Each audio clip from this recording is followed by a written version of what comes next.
Hello everyone, welcome back to another day of learning. This is reading class. I'm Mrs. Kinman, your reading teacher, and I've got a quote here to start our fifth lesson for our summer learning. It might sound familiar to you. The more that you read, the more things you will know. The more that you learn, the more places you'll go. Does that sound familiar? Do you know what book that's from? It's a quote from Dr. Seuss. He is said to be one of the greatest reading teachers of all time. Did you know that? Because he has encouraged so many people to read. I love Dr. Seuss. All right, let's get started. This is what you can expect from our lesson today. We're going to, of course, start off by focusing on our mindset. Then we are going to get busy with some word work. We will have some fluency practice, and then we'll get into our reading comprehension skill. We are still working with nonfiction text, and today we are going to focus on using text evidence to help answer questions about the text. And then, of course, we'll wrap up with a check for understanding. All right, so let's get started by thinking about those learning gems. What are some of the things that you can think about along with me today? All right, what am I grateful for? I am grateful today because yesterday my son made us some banana bread, and that was just really thoughtful of him, and I was really grateful for that.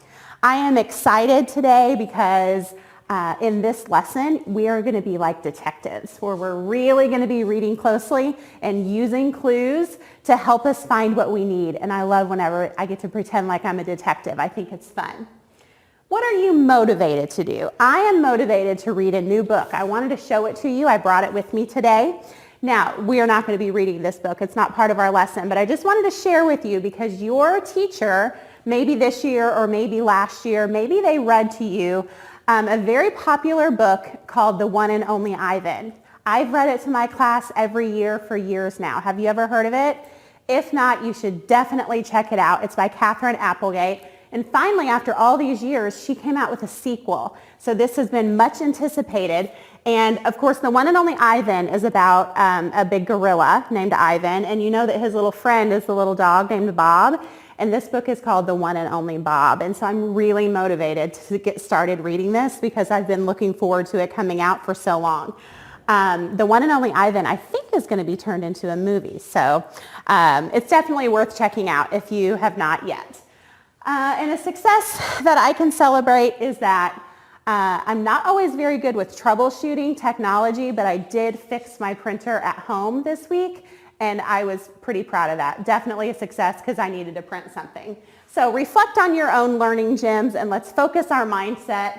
We are going to look at those 8 points of whole body listening to make sure that we are ready to listen and ready to learn today. So let's make sure that your eyes are looking toward the speaker, that your ears are ready to hear. In order for those ears to be ready to hear, your mouth is quiet, so you're waiting for your turn to talk. Your hands and feet are quiet and to yourself. Your body is facing toward the speaker, so I hope you're facing towards me just like I'm facing towards you. And your brain is thinking about what's being said and what we're talking about here today. And your heart is open and just ready to learn. All right, let's get started. Today we are going to be looking at 2 syllable patterns for our word work. And I think these are 2 of the most important syllable patterns for 3rd grade readers because it really is going to help you decode some challenging words as you're reading. All right, the first one is the VCE syllable pattern, and VCE stands for vowel plus a consonant and then an E. Now, when a vowel and an E are separated by a single consonant, the first vowel makes the letters long vowel sound and the E is silent. You might have learned this in a younger grade as the magic E. Okay, that might sound familiar to you. So what are those long vowel sounds that we might hear? A review. There are 26 letters in the alphabet, and of those 26 letters, 5 of them are vowels.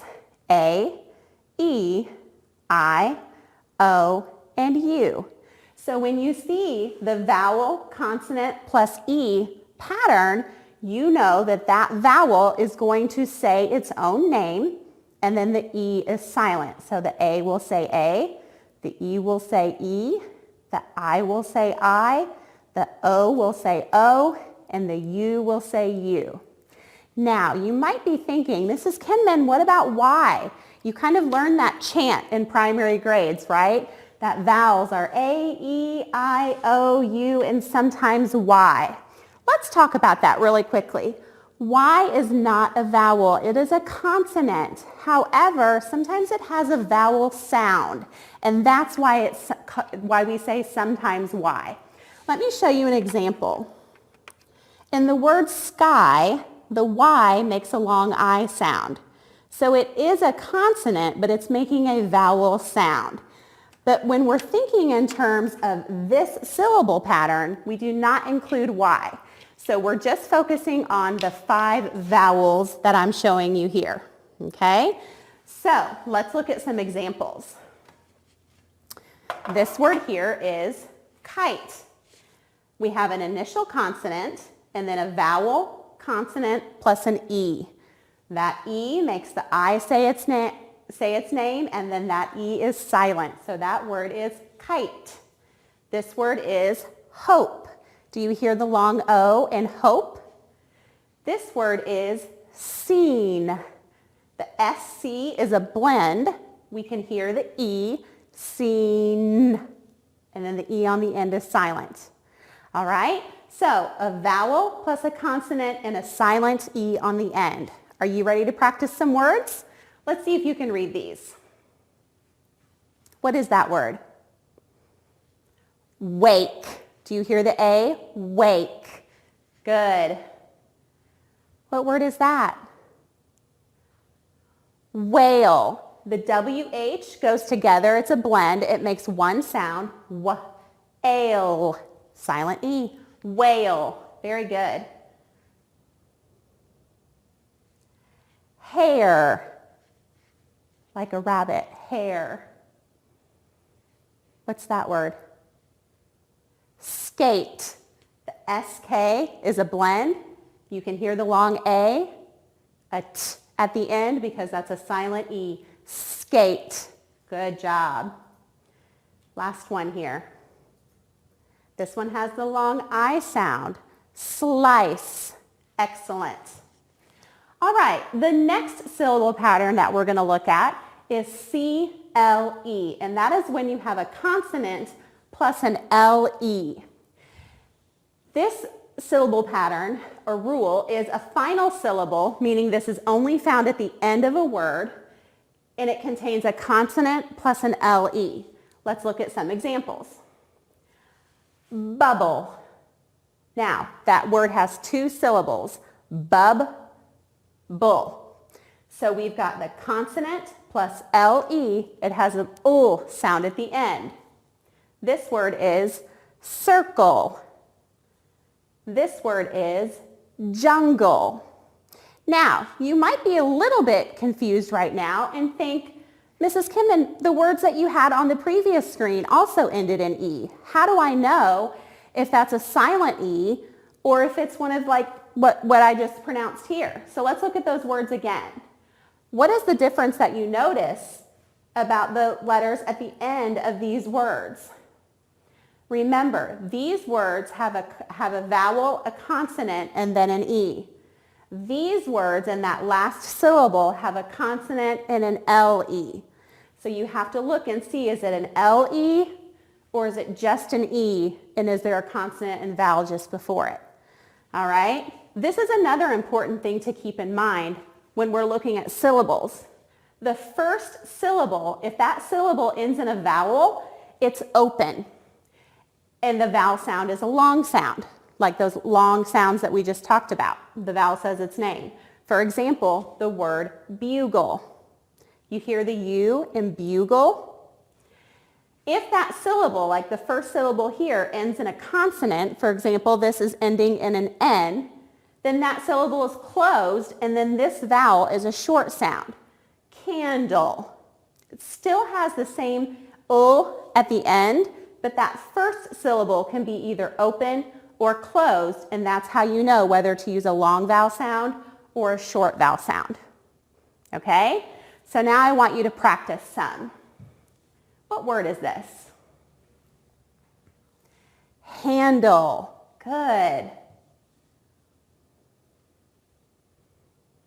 Humble. Excellent. Trample. Good. Candle. Last word here. This word is tackle.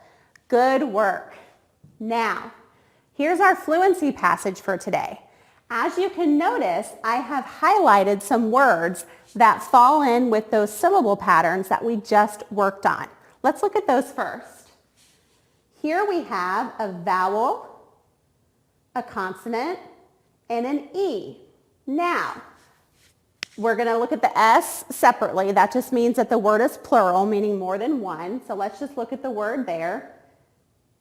The E is going to make the I say its name because we have a vowel, consonant, vowel. That word is mile or miles because it is plural.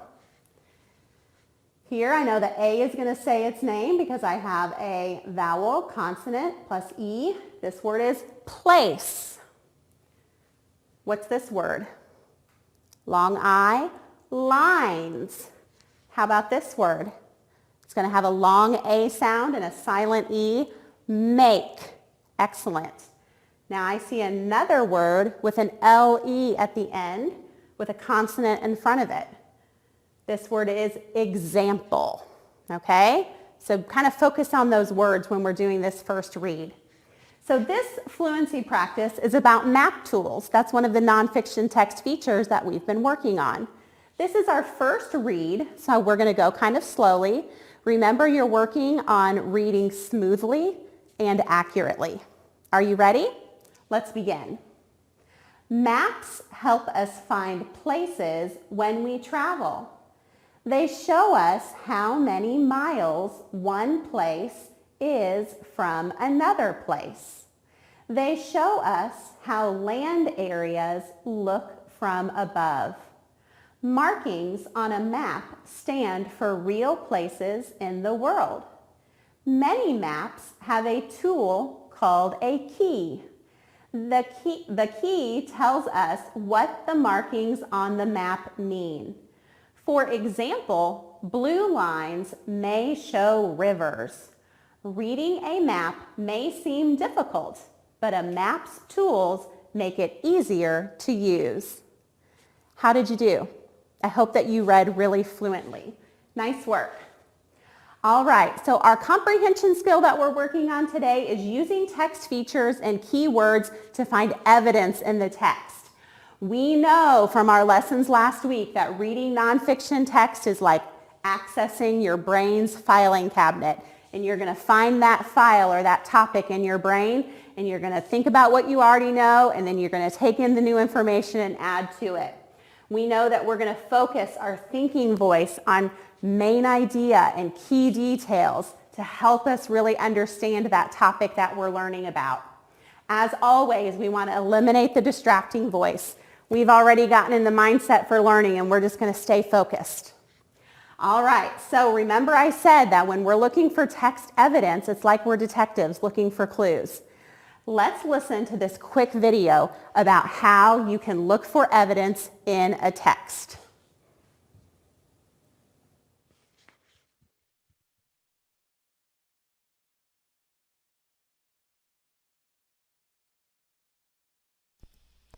How can you find the answer to an open-ended question in text? For example, we have this question to answer for our text, and we've turned it into an I need to statement. I need to find out what, over a period of time, forced the colonists to write the Declaration of Independence. Yeah, but how do I find that information in the text? In this lesson, you will learn to find evidence for your answers by using text features and clue words. Let's review the process for answering a question like this. First, there's understanding the question, then finding the evidence, making a plan, writing the sentences, and revising. And we're right here on this step, finding the evidence. What is evidence anyway? Evidence is just information you find in the text that will help support your answer. A common mistake is to stop skimming when you find a little evidence. Now you might think, aha, I found some evidence, I'm done. But what you really should be thinking is, wait, is there more? Because a great answer will include all evidence.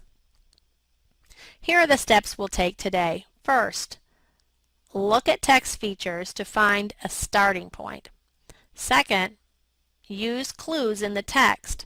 And third, find all evidence. Let's get started. We're going to look at text features to find a starting point.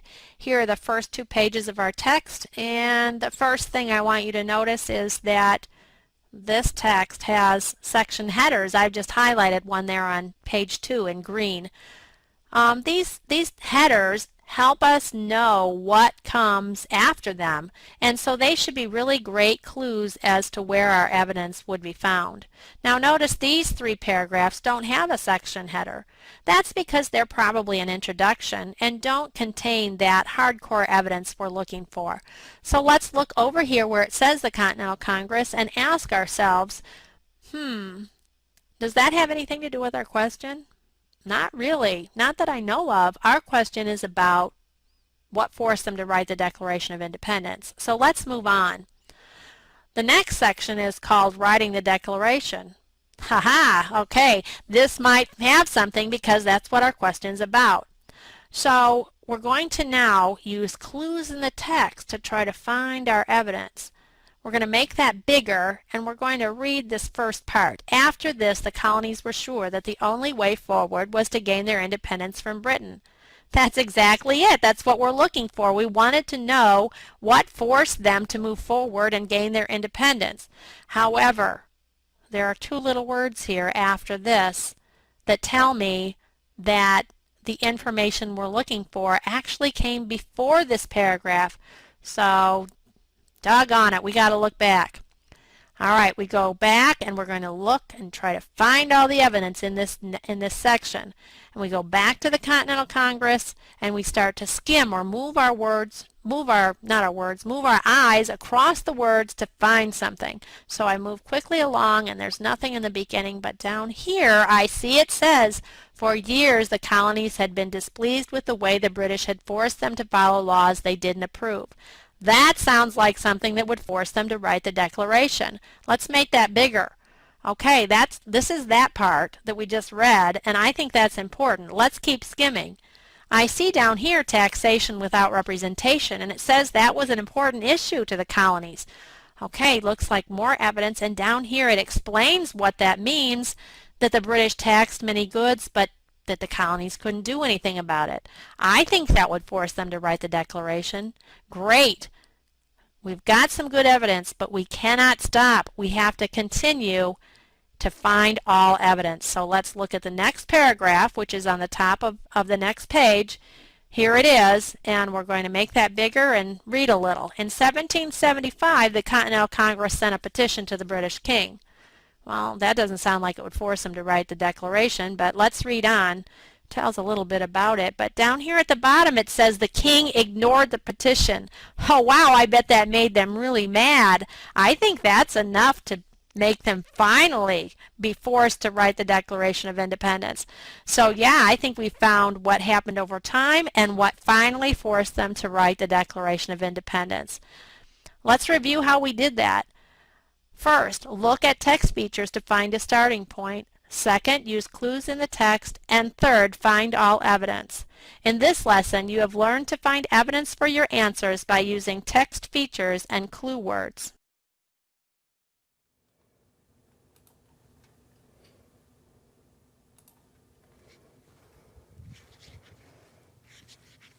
All right, that was pretty impressive, wasn't it?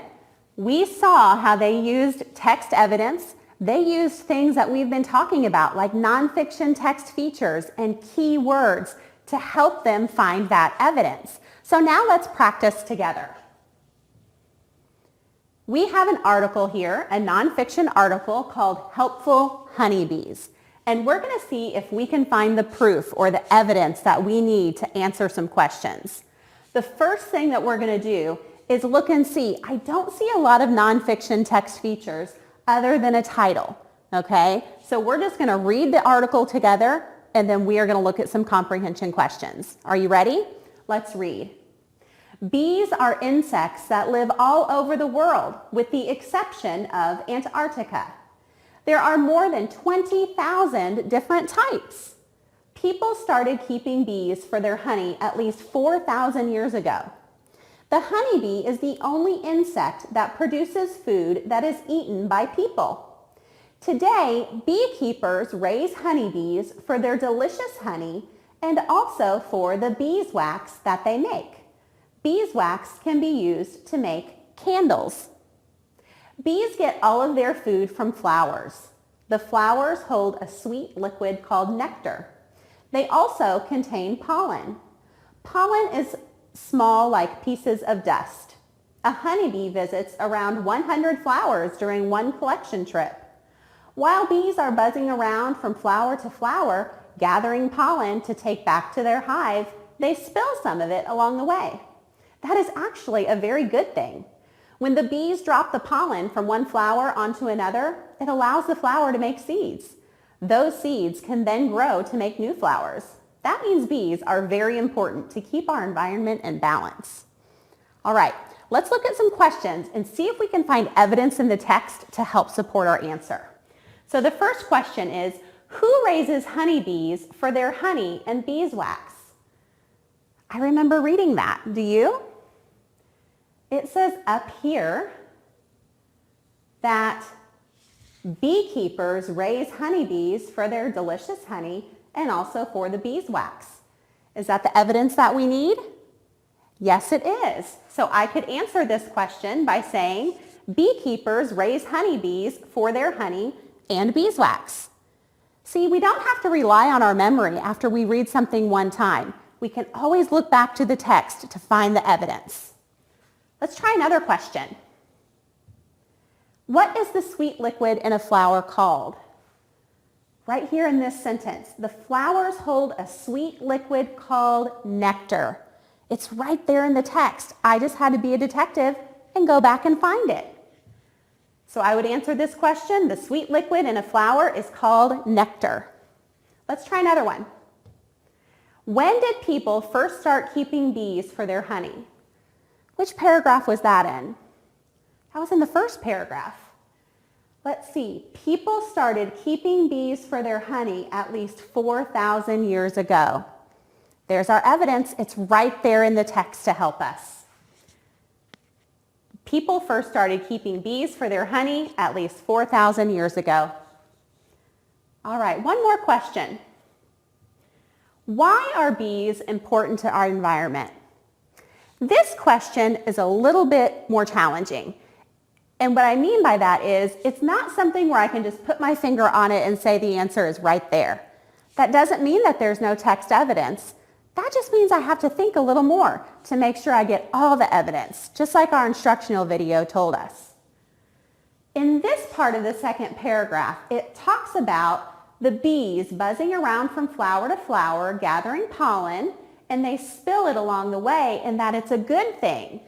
Well, if something is important to our environment, I'm thinking that's a good thing, right? When they drop the pollen, it allows the flower to make seeds, and then that grows to make new flowers. So that's how I'd answer the question. Bees are important to our environment because they spill pollen and drop it on flowers. This allows flowers to make seeds, which can then grow to make new flowers. See how we use the text evidence to help us answer the question? Awesome work. Okay, let's do a little quick check for understanding. You're very familiar with your finger responses now, so get your fist ready. Are you ready? Which of the following can help us find evidence in a nonfiction text? A, text features, B, keywords, C, section headings, or D, all of the above. Ready? 1, 2, 3, respond. You should be holding up 4 fingers. The answer is D. All of those things can help us find evidence in nonfiction text. Okay, here's another one. Evidence is information you find in the text that will help support your answer. Is that A, true, or B, false? Ready? 1, 2, 3, respond. That is true. Evidence is information that you find in the text that helps support your answer. Awesome work. All right, for your practice at home, you are going to be looking at an article about hibernating bears. Remember, we're working with nonfiction text. When we answer questions about the text, we use evidence to support our answers. So you are going to read this article about hibernating bears, and then you're going to use evidence from the text as you answer these 5 questions. And I would love if you wrote in complete sentences, just like we talked about today. Whenever we were answering those questions about honeybees, did you notice they were complete sentences? Yes, they were, and I know you can do that too. All right, excellent work today. I love to learn, and I love to learn with you. Today's code word is honeybee, okay? So I hope that you have a great day, and I'll see you next time. Bye.